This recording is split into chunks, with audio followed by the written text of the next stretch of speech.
สุขะตึกเป็นแนวไว้เราขนาดแฮปปี้เบิร์ธเดย์เจ้าคู่เฮาเนี่ยขนาดเป็นคนมาก็หันจอดหันจีก็ลิกอะเป็นปลายมอนเป็นปลายวนเมียวขนาดเฮ็ดให้เกี่ยวๆเสื้อๆแล้วยุ่มในโคกันมีมังกรหลักกูจักอ๋อครับเมื่อในก็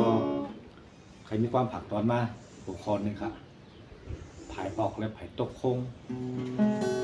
ไล่ถ่อมข่าวไล่หันข่าวอยากนั่งตัวขนมเอาไล่สองข่าวไปเลยผายนึงก็เสียงหมักเสียงกองต้นเบื้องไล่ปลายเด็กกินช้ำตีอยู่ก็เลยตีนอนก็เลยเมื่อในตีอยู่ฮะเมื่อปลูกตีนตายฮะจะพูด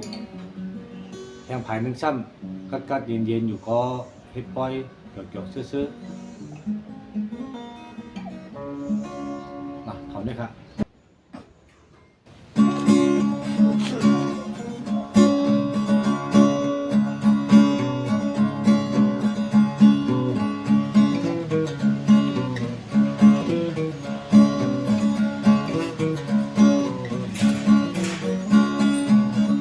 ภายตุกคุ้งเสียงหมากเสียงกองมอหลังปันโนนพี่น้องคนเมืองปลายลิบปลายตายแง่ลงสุมโพ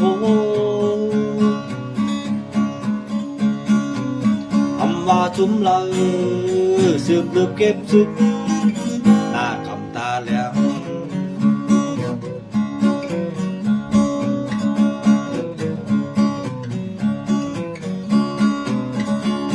ออกคงเสียงบ้องเสียงกองโมหลังปันโนน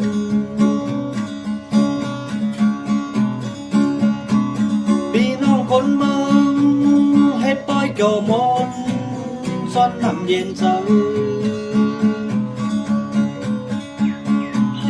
อเมาสาวห่างลีห่างงานหน้ายุ่มตาเสือ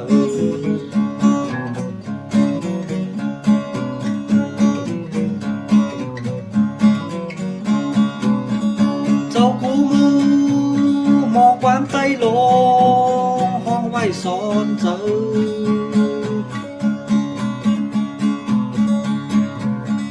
ให้ของเสือ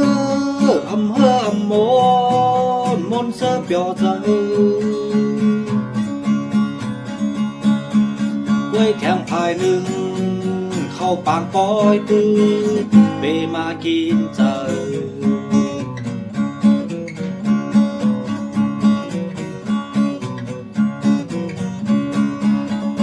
ขิงพองยานหน้าเมืองเลิศไม้ปังตึกปันโนนพี่น้องคนเมืองวางไว้งอนไทยตั้งค่าของมองหัดฐานลูกพื้นลำกองลึกตึกเห็นแล้วก็เขา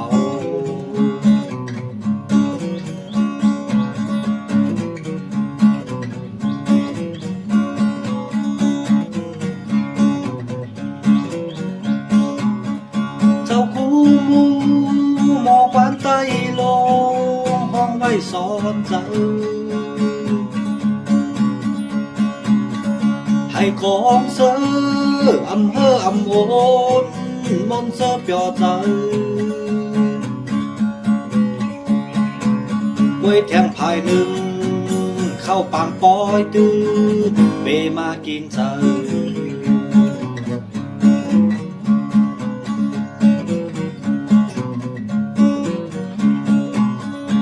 ขิงพองยามหน้าเมืองเลิศไม้ปังตึกปันโนนพี่น้องคนเมืองวางไว้งอนไทยแค่ไว้กองมองหัดฐานลูกพื้นลำกองลึกตึกเห็นแล้วก็เขา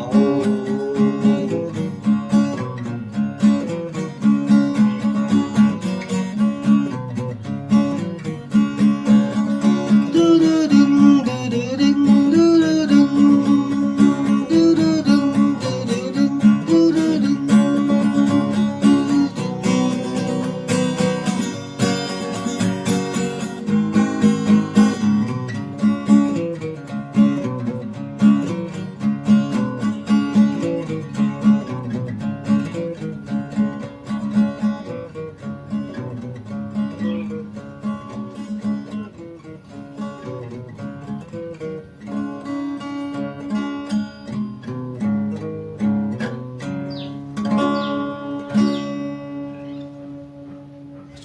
อยู่ดีกัดเย็นกันกูก็ครับ